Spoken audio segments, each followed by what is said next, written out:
Dates మేము చెప్పలే, లేదా హామీలు మేము ఇవ్వలే.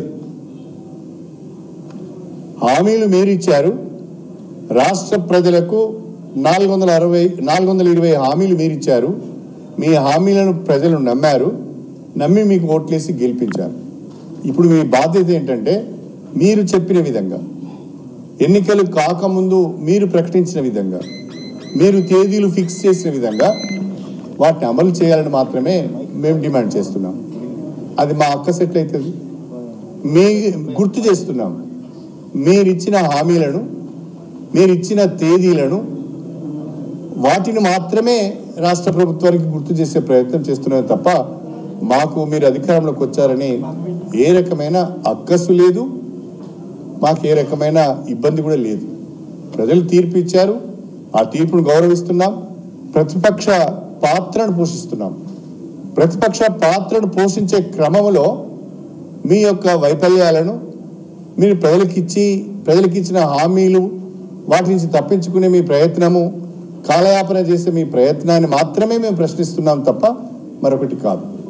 ప్రజల పక్షాన ప్రశ్నిస్తున్నాం. దీన్ని దయచేసి అర్థం చేసుకోవాల్సిందిగా నేను ఈ సందర్భంగా రాష్ట్ర ప్రభుత్వాన్ని కోరుతున్నాను. నిన్నటి రోజున బట్టి విక్రమార్క ఉప ముఖ్యమంత్రి గారు కూడా ఇదే రకంగా మాట్లాడుతున్నారు. నేను స్ట్రేట్గా బట్టి విక్రమార్క గారిని ఒక విషయాన్ని అడుగుతున్నా. మీరు దళితులు, నేను కూడా దళితున్నే, మనం దళిత జాతి నుంచి వచ్చాము.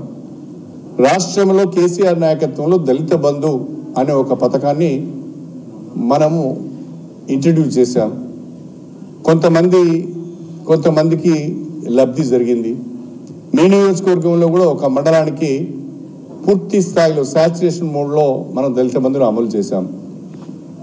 రెండవసారి దళిత బంధు ఇచ్చే క్రమంలో కూడా బెనిఫిషరీస్ సెలెక్షన్ జరిగింది.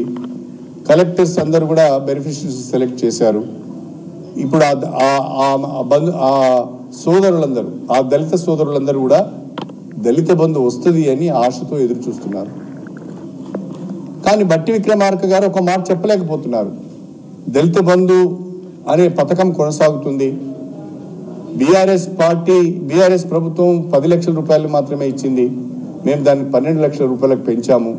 ఈ 12 లక్షల రూపాయలను కూడా పలానా నెల నుంచి పలానా రోజు నుండి లబ్ధిదారులకు ఇస్తాం, లేదా ఇప్పటి వరకు ఎంపిక చేసిన లబ్ధిదారులను మేము ఒప్పుకోవడం లేదనో, లేదా వాళ్ళ అకౌంట్లోకి వెళ్ళిన నిధులను కూడా ఫ్రీజ్ చేస్తున్నారు.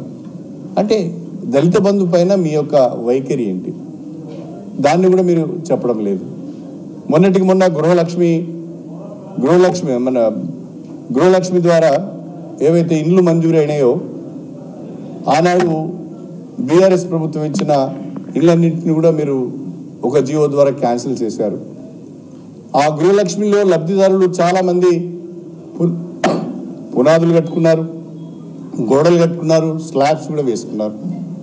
పేదవాళ్ళు అక్కడిక్కడ అప్పు చేసి కొంత ఇన్వెస్ట్మెంట్ చేశారు. వాళ్ళ పరిస్థితి ఏంటి? మరి ఇవన్నీ కూడా మీరు ఆలోచించాలి కదా.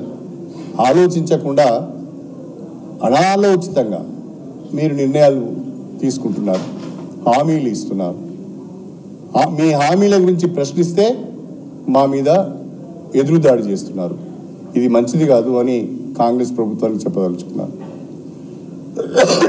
ఇప్పటికైనా కాంగ్రెస్ ప్రభుత్వానికి 6 గ్యారెంటీలతో పాటు 420 హామీలను అమలు చేయాలనే ఆలోచన ఉంటే, చిత్తశుద్ధి ఉంటే వాటిపైన స్పష్టత ఇవ్వాలని నేను కోరుతున్నాను. వాటిపైన ఒక భరోసా కల్పించే విధంగా ఒక వైట్ పేపర్ పబ్లిష్ చేయాలని నేను కోరుతున్నాను.